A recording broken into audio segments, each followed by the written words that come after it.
tous. Dans cette vidéo, je vais faire des straight pour vert. Alors, hier soir, j'ai préparé toutes mes couleurs à l'avance.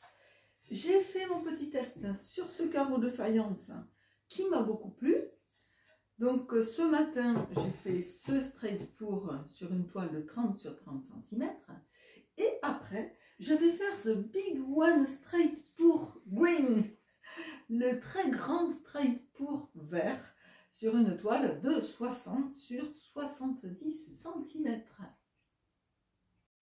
Je vais fabriquer un vert foncé. Je vais carrément fabriquer mon vert avec du bleu et du jaune. Ici, le bleu de Prusse de chez PBO et ce jaune de chez Févicryl, puisqu'il m'en faut très peu, cadmium, yellow medium. Et après, un peu de noir. Alors, si vous voulez foncer une peinture, il ne faut pas rajouter que du noir, car vous allez avoir un gris. Ici, un vert gris. Il faut rajouter la couleur complémentaire, c'est-à-dire le bleu pour le foncer et le jaune pour l'éclaircir. C'est parti, je mets le médium dans mon verre. Il faut savoir que si vous faites une peinture sur mesure, vous-même, eh bien, calculez la bonne quantité, car vous ne pourrez jamais refaire la même. Alors, je mets mon bleu de Prusse. Et je mets mon jaune pour faire mon vert. J'en mets très peu au début. Qu'est-ce que ça va donner? Waouh! Regardez, c'est magnifique. Bon, j'espère qu'il va être beau comme ça. Allez, je mélange. Vert. Ça, c'est vert. Alors, ça peut être vert canard aussi. C'est pas ce que je cherche. Je cherche un vert sapin d'Ariège. Alors, ça, c'est un bleu canard. Voilà. Donc, je vais rajouter, il y a trop de bleu. Je vais rajouter un peu de jaune. Ouais, il est trop bleu. Un peu de jaune. Pour avoir mon vert. Alors, il faut y aller vraiment doucement quand vous faites des mélanges. Car un jour, je voulais faire un orange et je me suis retrouvée avec un demi-litre de orange. Ah, voilà mon vert. Je ne sais pas si vous voyez la différence en vidéo. Bon, là, j'ai encore des petits grumeaux. Mon vert me plaît un peu plus. Voilà, voilà, voilà. C'est plus un vert canard, c'est un vert sapin d'Ariège. Vert sapin d'Ariège d'hiver. Voilà, je vais mettre un tout petit peu plus de jaune, mais vraiment un tout petit peu. J'ai pas envie de me retrouver avec un vert trop vert. Vert sapin d'hiver. Yes! Ça, c'est le vert que je voulais. Je ne sais pas si vous voyez la différence avec mon bleu canard de tout à l'heure. Et bleu, oui, je dis bleu parce que c'était un vert canard qui tirait sur le bleu. Celui-là, il tire beaucoup plus sur le vert. Je vais rajouter, donc, pour qu'il soit très foncé, un tout petit peu de noir, car je le veux encore plus foncé que ça. Voilà, petite pointe de noir. Et là, je vais foncer un tout petit peu mon vert.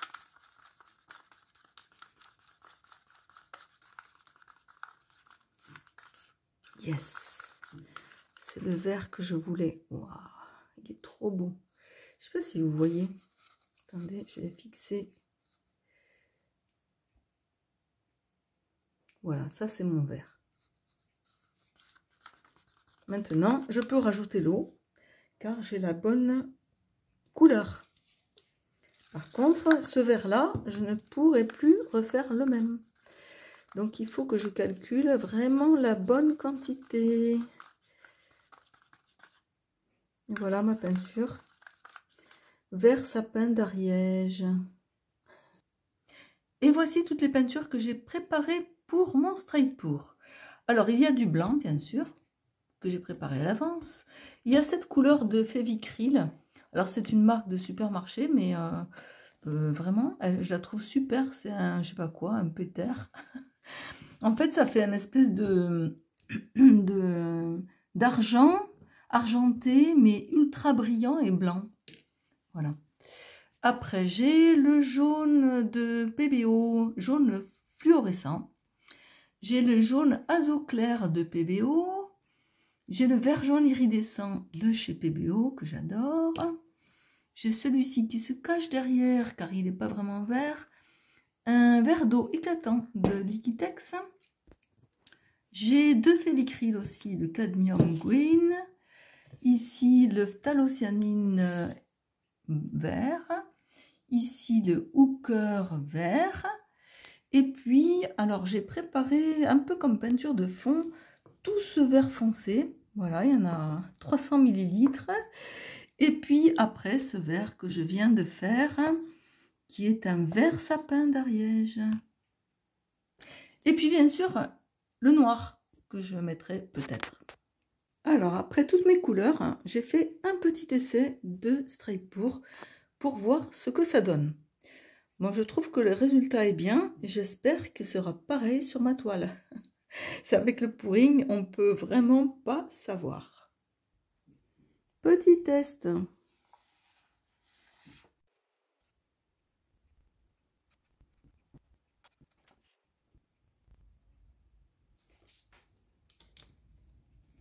Et voici donc la fluidité de mes peintures que je viens de tester.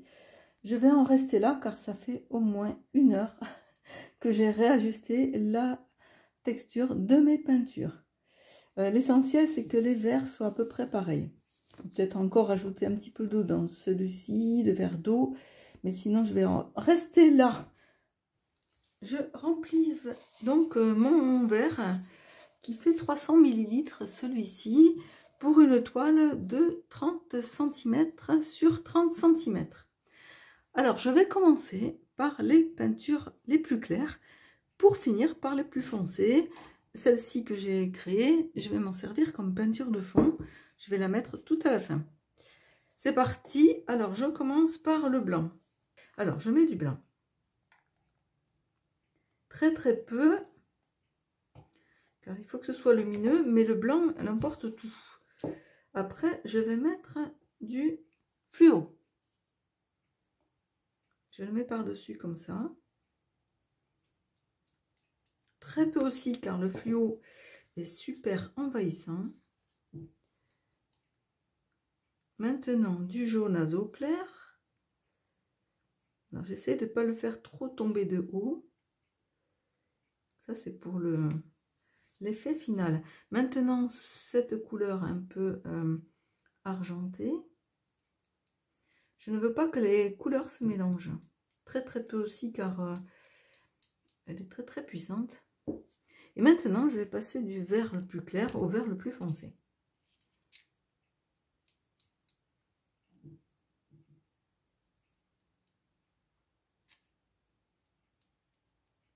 Celle-ci aussi est une peinture iridescente. Alors, j'en mets très peu de clair et beaucoup de plus foncé. C'est un peu mélangé.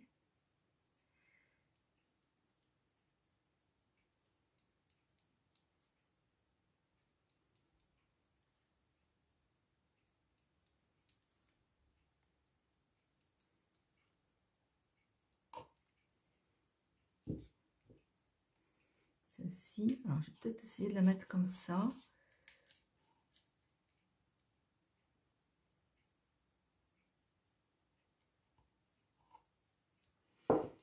Peut-être intercaler des couleurs plus claires aussi. Celle-ci est un peu bleutée, mais bon, on va voir. J'ai envie de mettre, donc je vais en mettre de plus en plus, un peu de celui-là. Il me plaît beaucoup. Et après, je vais sur les verts foncés. Donc là, j'en mets beaucoup. Le vert sapin d'Ariège très foncé. Et puis pour finir, celle-ci comme peinture de fond. J'aimerais bien que ça recouvre ici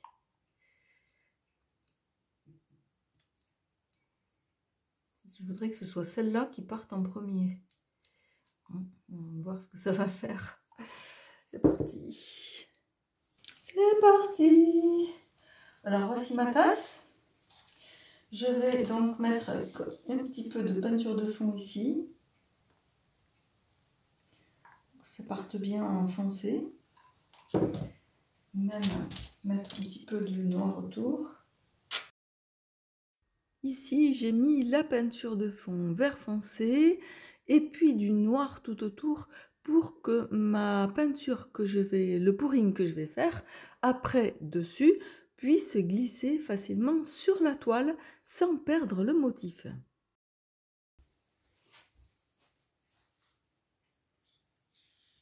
Donc je commence par ce côté. Allons-y.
Je verse mes peintures dans cet immense pot en papier de récupération.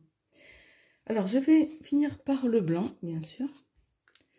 Donc, cette fois, je vais verser comme ça. Bon, je viens d'enlever toutes mes cuillères. Sinon, c'est pas pratique. Voilà, elles sont toutes là. Je continue donc avec le jaune fluo.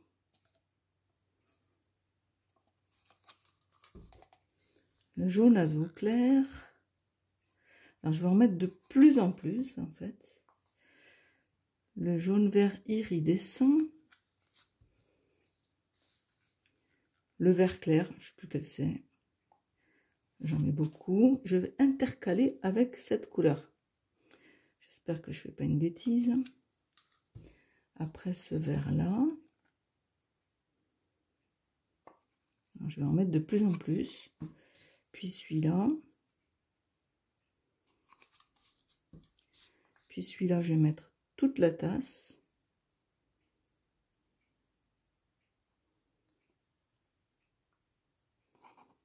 Et pour finir, celui-là. J'ai pas mis de noir, mais ni de blanc.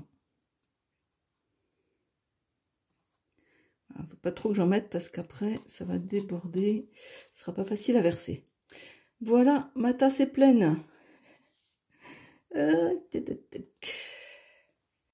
C'est parti pour The Big One Green, le grand tableau vert. Je pose ma peinture de fond. Je trouve qu'elle est assez liquide. Est-ce qu'elle n'est pas trop liquide? Je pense que oui. Mais bon, je continue parce que maintenant tout est prêt. Donc je fais mon straight pour. Oui, effectivement, elle est trop liquide car on peut voir que la tasse verse la peinture très mal. C'est-à-dire que la peinture va se retrouver contre le verre. Et puis les dessins ne se forment pas bien. C'est sûr, elle est trop liquide. Bon, maintenant, je ne peux pas reculer. J'ai mis toute ma peinture sur la toile. Donc, il n'y a plus qu'à faire glisser la peinture. En attendant, ben, c'est joli quand même, tout ce vert, ce jaune. J'aime beaucoup. J'ai un peu peur que le dessin se déforme vraiment trop vite.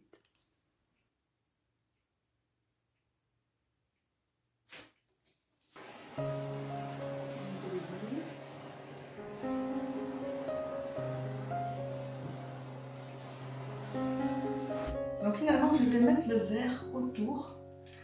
J'ai peur que ça ne glisse pas bien. Là, et puis dans les coins. C'est toujours les coins qui posent des problèmes. Comme ça, de toute manière, ce vert, je ne vais rien faire. Donc encore mieux qu'il soit sur ma toile. Je peins les bords en vert.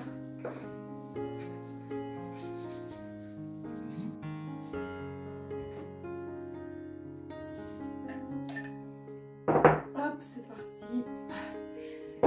Alors, je vais faire sur cette Big One toile. C'est parti.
Est-ce que je m'arrête là?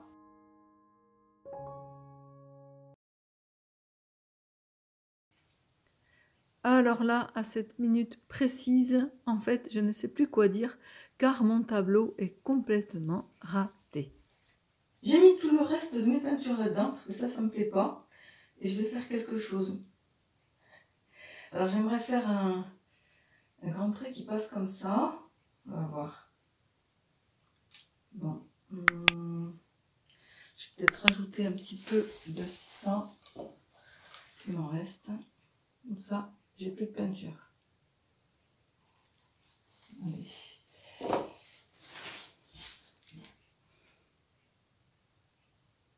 Je commence où? Ici.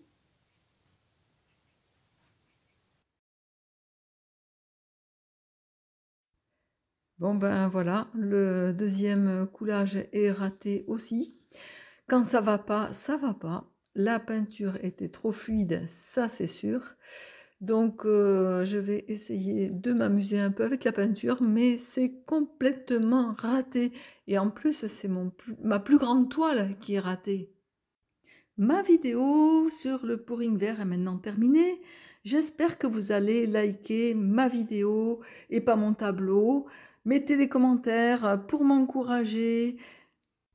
J'ai failli ne pas poster cette vidéo et puis je me suis dit ça sert de voir que je me trompe car tout le monde se trompe, tout le monde fait des erreurs, tout le monde fait des pourrings ratés. Alors donc pour ce pouring, si c'est une grande toile, faites bien attention à la texture assez épaisse. Mon tableau va sécher pendant 5 jours.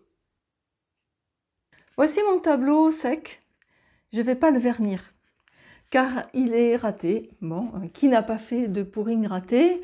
Seulement celui-là, il est sur une grande toile. En plus, c'est une belle toile, je vous montre. C'est une toile ancienne avec un cadre ancien, très très beau tableau que je voulais garder pour faire un big pouring. Bon, il est raté. Je vais le refaire dans la prochaine vidéo. Car je me suis aperçue que les textures n'étaient pas les bonnes. Alors pour ce petit comme ça qui est réussi, la texture elle allait très très bien. Donc du coup j'ai fait celui-ci. Mais là la texture c'était, enfin la texture je me suis tout de suite rendu compte que c'était pas la bonne. En faisant mon petit test ici sur le carreau, celui-ci était très très bien aussi. Bon, celui-là je peux pas le garder car c'est un tableau d'essai. Donc c'est un carrelage, hein. Donc je vais le mettre à la poubelle, je vais le mettre dans l'eau et il va partir. Je vous dis à bientôt dans la prochaine vidéo pour le prochain Big One Green Pouring, le plus grand pouring vert du monde ou de France. À bientôt les amis!